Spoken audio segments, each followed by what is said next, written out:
पिता और पुत्र और पवित्र आत्मा के नाम पर आमीन। शांति का राजा चैनल के प्रिय दर्शकों, आप सभी का स्वागत है।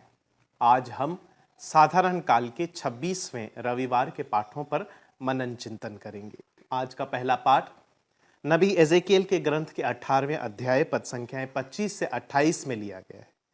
और इस पाठ में हम इजरायलियों की धारणा के बारे में जानते हैं, सुनते हैं, पढ़ते हैं कि इजरायली लोग समझते थे कि ईश्वर पुरखों के पापों का दंड भविष्य की पीढ़ी से लेता है। और यदि हम इसका मूल देखेंगे तो ये हमें निर्गमन ग्रंथ के 20वें अध्याय और उसके 5वें पद संख्या में हमें पढ़ने को मिलेगा।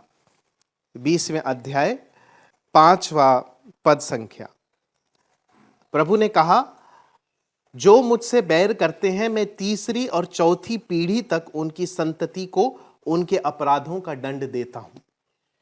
तो इसलिए इजरायली लोग समझते थे कि ईश्वर करुणामय नहीं बल्कि न्यायी है। ईश्वर न्याय करता है और मनुष्य स्वभाव, जो पापी स्वभाव है, वो अपने पुरखों से प्राप्त करता है। लेकिन नबी एजेकिएल के द्वारा ईश्वर इस बात का खंडन करते हैं और इस आडंबर को समाप्त करते हुए नबी के मुंह से वही आशीर्वाद बोलते हैं जो प्रभु ने पहले दिया था। व्यक्ति अपने स्वयं के कर्मों के आधार पर ईश्वर के न्याय के अंतर्गत आता है। पद संख्या 25 में हम पढ़ते हैं, मेरी बात सुनो, क्या मेरा व्यवहार न्याय संगत नहीं है? क्या यह सही नहीं है कि तुम्हारा ही व्यवहार न्याय संगत नहीं है? अर्थात धार्मिकता और जीवन, आशीर्वाद और करुणा, और इसके विपरीत अधार्मिकता, मृत्यु, अभिशाप और न्याय हमारे अपने कर्मों पर ही आधारित रहता है। निर्गमन के ग्रंथ में हम फिर चलेंगे, 34वां अध्याय और पद संख्या 7 मैं आपके लिए पढ़ूंगा। निर्गमन ग्रंथ 34 अध्याय पद संख्या 7। वह 1000 पीढ़ियों तक अपनी कृपा बनाए रखता है और बुराई, अपराध और पाप क्षमा करता है। तो हम देखते हैं कि इजरायलियों की धारणा के विपरीत ईश्वर दयालु हैं और करुणामयी हैं।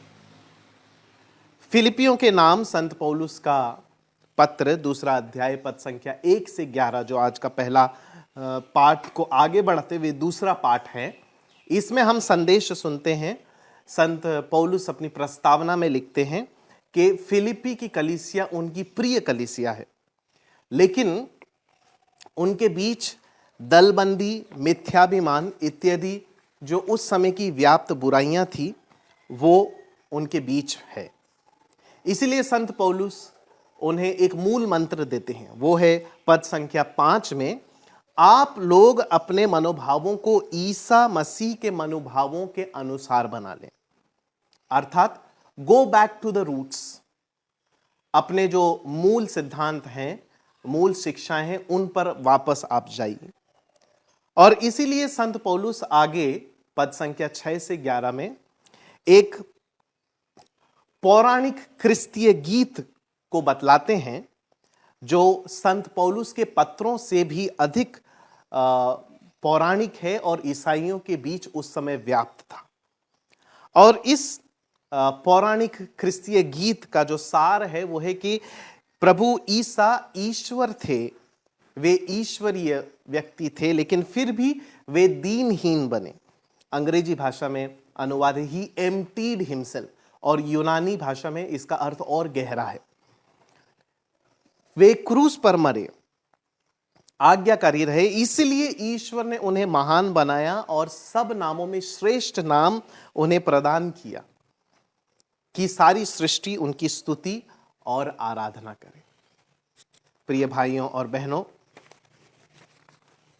संत मत्ती के अनुसार सुसमाचार के 21वें अध्याय पद संख्या 28 से 32 में जो दृष्टांत प्रभु ईसा हमें आज बतलाते हैं, यदि उसकी तुलना हम संत मार्कुस के सुसमाचार के 2 अध्याय में करें तो हम जानते हैं कि प्रभु ईसा पापियों को बचाने आए हैं और केवल पापी व्यक्ति ही ईसाई बन सकते हैं।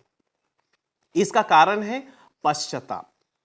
अंग्रेजी भाषा में इसे कहेंगे रिपेंटेंस, लेकिन इससे भी गहरा शब्द है कन्वर्जन। मैं इसका हिंदी अनुवाद इसलिए नहीं बता रहा हूं क्योंकि इसका हिंदी शब्द जो है वो पर्याप्त अर्थ हमें प्रकट नहीं करता है। तो केवल वे ही जो यीशु के सच्चे अनुयायी हैं पश्चाताप करने में सक्षम है। क्रिस्तीय विश्वास एक जीवन प्रक्रिया है जिसमें संघर्ष, हमारे विश्वास जीवन में संघर्ष निरंतर बना रहता है। सुसमाचार के पद संख्या 31 में हम देखते हैं, पद संख्या 31 में, दोनों में से किसने अपने पिता की इच्छा पूरी की? अर्थात धर्मियों के लिए मापदंड क्या है? धर्मियों के लिए मापदंड पापी व्यक्ति और उनका जीवन है।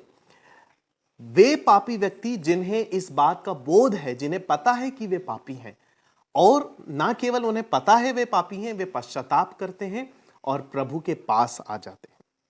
तो पश्चाताप करने में आज के दृष्टांत के अनुसार जो पापी व्यक्ति हैं वो धर्मियों से अग्रणी है। और इसीलिए हमने दूसरे पाठ में सुना कि प्रभु क्रिस्त का एक गुण है, उन्होंने अपने को दीनहीन बना लिया। इस दीनहीन शब्द का जो अंग्रेजी अनुवाद ही एम्प्टीड हिमसेल्फ, और जो यूनानी अनुवाद का अर्थ है वो ना केवल अपने को नम्र बनाना है बल्कि अपने को शून्य बना लेना, और इस शून्यता में परिवर्तन, कन्वर्जन भी शामिल है। तो हम यह प्रश्न पूछ सकते हैं कि क्या प्रभु यीशु को भी पश्चाताप करने की और कन्वर्जन की जरूरत थी? प्रिय भाइयों और बहनों, हम पवित्र ग्रंथ में पढ़ते हैं रोमियो के पत्र के 4 अध्याय 15 पद संख्या में कि पाप के अतिरिक्त अन्य सभी बातों में उनकी परीक्षा हमारी ही तरह ली गई। अर्थात प्रभु ईसा का स्वभाव हमारे जैसा ही था, पाप के अतिरिक्त, लेकिन फिर भी उन्होंने पश्चाताप किया, उन्होंने अपने आप को दीनहीन बनाया। तो क्रिस्तीय जीवन में पश्चाताप और कन्वर्जन केवल एक ही दिन का कार्य मात्र नहीं बल्कि ये एक जीवन प्रक्रिया है। हमें प्रतिदिन पश्चाताप करके प्रभु के निकट जाना है, दीनहीन बनना है और ईश्वरीय कृपा से हमें भरना है। ये एक दूसरे के पूरक है। जब हम दीनहीन बनते हैं तो हम कृपा से भर जाते हैं। आज के दिन हम लिस्यू की संत तेरेसा, बालक यीशु की संत तेरेसा का पर दिवस भी मनाते हैं।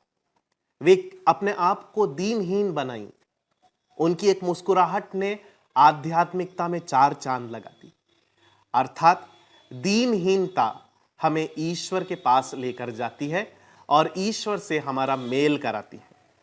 तो प्रिय भाइयों और बहनों, आज के दिन लिस्यू की संत तेरेसा के उदाहरण और सुसमाचार में प्रभु यीशु के शब्दों को सुनकर हम दीनहीनता की आध्यात्मिकता के प्रवर्तक बने और प्रभु के साथ अपना मेल करा लें।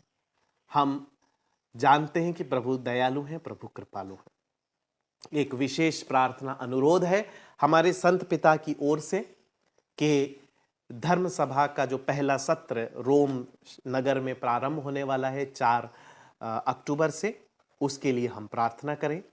प्रभु जो चुने हुए प्रतिनिधि वहां गए हैं उनके हृदय में अपने पवित्र आत्मा को नवीकृत करे, जिससे कलीसिया को ईश्वरीय मार्गदर्शन प्राप्त हो।